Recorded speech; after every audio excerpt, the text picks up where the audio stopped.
Shalom, selamat pagi Bapak Ibu, Saudara, serta rekan-rekan yang saya kasihi di dalam Tuhan Yesus Kristus.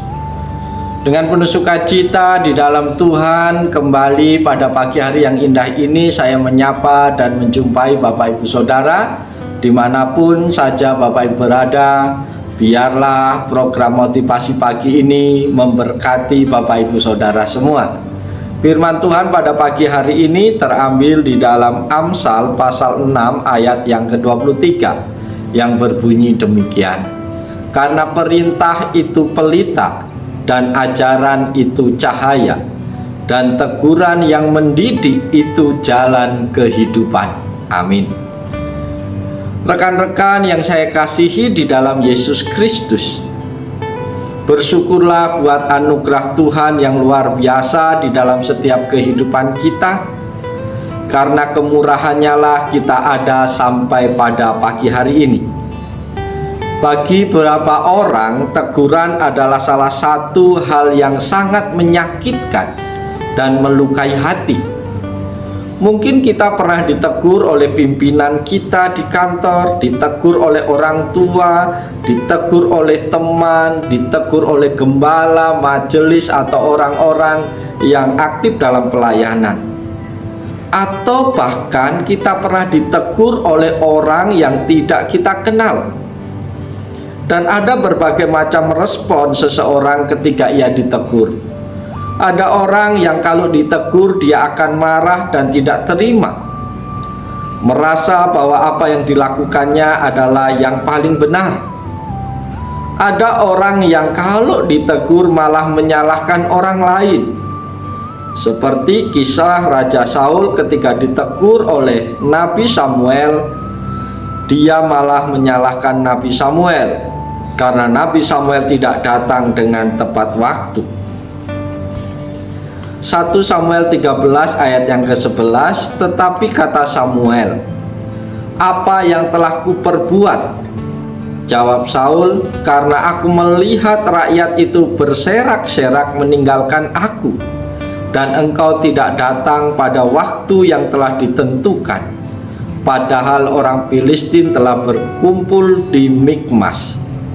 Bapak Ibu Saudara yang dikasihi Tuhan, teguran dan hajaran adalah salah satu bentuk atau ekspresi kasih Tuhan untuk mendidik umatnya agar mereka bertindak sesuai dengan firman-Nya.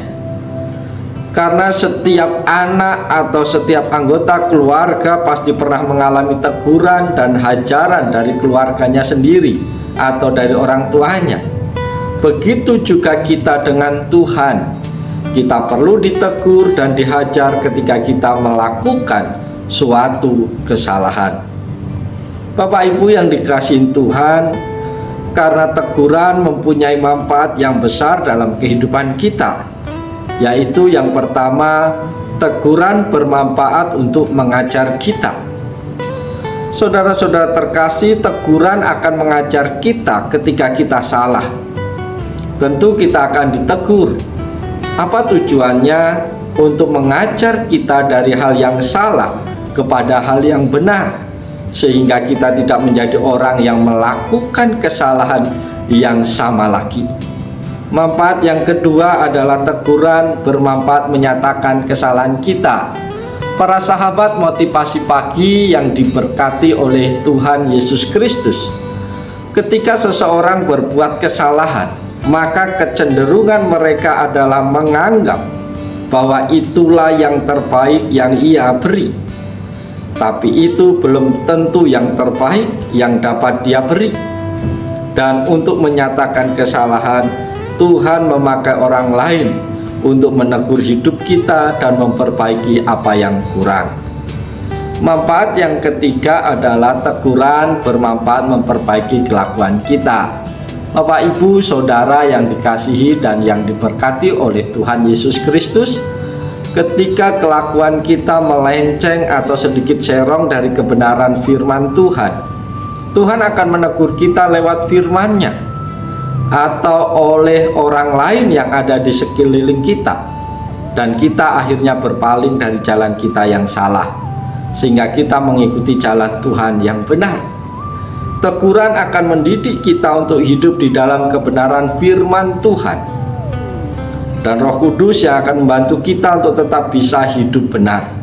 Ketika Tuhan menegur dan menghajar kita, Dia sedang menunjukkan bahwa Dia peduli dengan kita dan ingin kita menjadi orang yang lebih baik. Saudara-saudara yang dikasihi Tuhan, teguran Tuhan seringkali datang melalui berbagai cara, seperti melalui firman-Nya, melalui hati nurani kita, atau melalui orang lain yang Allah gunakan untuk menasihati kita.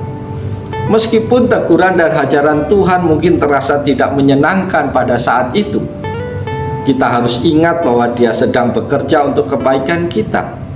Dia ingin kita belajar dari kesalahan kita dan menjadi orang yang lebih bijaksana dan dewasa.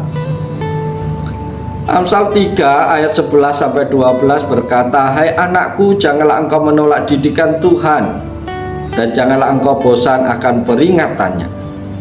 Karena Tuhan memberi ajaran kepada orang yang dikasihinya, seperti seorang ayah kepada anak yang disayanginya." Orang yang mengasihi kita tidak akan membiarkan kita hidup dalam kesalahan dan pelanggaran kita. Justru orang yang benar-benar mengasihi kita adalah orang yang mau menegur dan mengingatkan Bapak, Ibu, Saudara, dan saya. Bapak Ibu yang diberkati Tuhan, mari kita bersama-sama untuk terus berjuang menjadi orang yang mau menerima teguran dan ajaran Tuhan, karena hal itu sangat berguna untuk kehidupan kita ke depan. Ketika kita menghadapi situasi yang tidak mudah, mari bergumul bagaimana kita merespon ketika Tuhan menegur kita, dan apa yang kita pelajari dari pengalaman teguran dan ajaran Tuhan dalam hidup kita. Maukah kita tetap berjuang untuk bersyukur ketika Tuhan menegur kita? Ingatlah, Tuhan menegur dan menghajar kita karena Tuhan sangat mengasihi Bapak, Ibu, Saudara semua. Bapak, Ibu yang diberkati Tuhan, biarlah di pagi hari ini hati kita melimpah dengan syukur. Kita sambut, kita terima firman-Nya dengan penuh sukacita, dan mengizinkan firman Tuhan tetap tinggal diam dalam kehidupan kita, sehingga kita semua akan ditolong Tuhan menjadi pelaku-pelaku firman Tuhan dalam kehidupan kita. Oleh sebab itu, mari kita jalani seluruh kehidupan kita dengan penuh sukacita, tetap semangat, lakukan segala sesuatu dengan segenap hati, dan mari dengan penuh sukacita kita merespon setiap teguran dan ajaran Tuhan, karena itu demi kebaikan kita. Oleh sebab itu, selamat pagi, selamat bekerja. Tuhan Yesus menolong, Tuhan Yesus memberkati Bapak, Ibu, Saudara semua. Salam, haleluya, amin.